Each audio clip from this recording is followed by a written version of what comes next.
This hairstyle is for people that want to learn how to twist, and for beginners as well. If you know you don't know how to twist, just this video is for you. Wash closer to my fingers and see what I'm doing there. Twist with your right hand, then you put it in the other nails.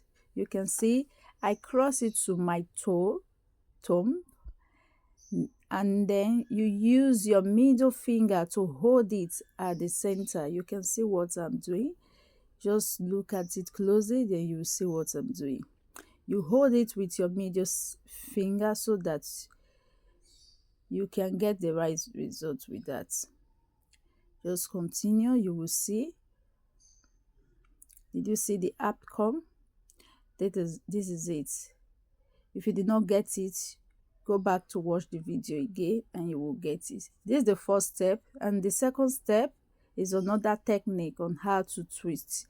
You twist it, then you put it under your thumb and your index finger, and then use your middle finger to hold it tight.